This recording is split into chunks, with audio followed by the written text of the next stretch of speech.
Oi! Gente, bem-vindo à minha aula de Química. Eu hoje vou aproveitar para rever alguns conceitos de solubilidade, certo? Para isso, vamos lembrar o que é soluto e solvente, né? O soluto, ele se dissolve numa substância, né? E o solvente, ele dissolve o soluto, que é outra determinada substância. Então, por exemplo, se a gente tem água e sal, o sal é o soluto e a água é o solvente, certo?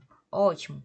Bom, nesse contexto de soluções, nós geramos três tipos delas, né? A insaturada, a saturada e a supersaturada.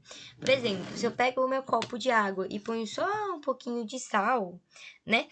Se eu mexer, eu observo que esse sal, ele some completamente do copo de água. Então, essa solução é insaturada, porque a quantidade de soluto é bem menor que a quantidade de solvente.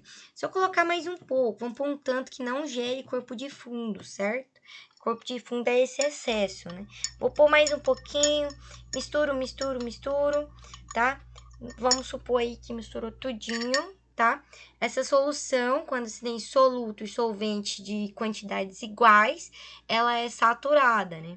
Agora, se eu coloco muito, professora, muito sal, oh meu Deus, tá até difícil aqui. Pôr muito sal e gera aqui no fundo do copo um corpo de fundo, porque meu soluto é muito mais do que meu solvente, como é que eu classifico essa solução? Como supersaturada, né? Bom, aí isso a gente tem um coeficiente de solubilidade, né? Que é a capacidade máxima que o soluto tem de se dissolver no nosso solvente, né? Dadas determinadas condições, por exemplo, a temperatura, a pressão, a quantidade de volume influencia? Sim. A solubilidade é dada por mol em questão de volume em litros, né? E o mol é quantidade de massa de matéria, né?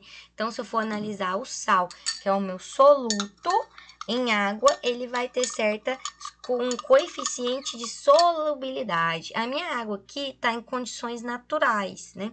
Se eu gerar um aquecimento, esquentar um pouco essa água, vai ocorrer a agitação das moléculas, que a gente até viu na matéria de física, e essa agitação vai promover uma maior solubilidade, ou seja, o sal vai se dissolver com mais facilidade na água. Então, a solubilidade depende da matéria, né, da quantidade de mol por volume e também das condições do meio, seja de pressão ou temperatura, tá? Bom, a gente tem também a concentração de massa. A solubilidade depende da concentração de massa, porque ela não depende da massa e do volume. Só que quando a gente trata de solubilidade, geralmente a gente usa essa quantidade de massa em mols, né? Mas nós estamos trabalhando com massa em gramas, né? Então, a concentração de soluto por volume de solução é dada pela massa sobre o volume, né? Se você quiser preferir fazer aquela regra de 3, tá? Então, no próximo vídeo eu vou mostrar um experimento dessa questão das soluções serem saturadas, insaturadas, etc, tá? Bora?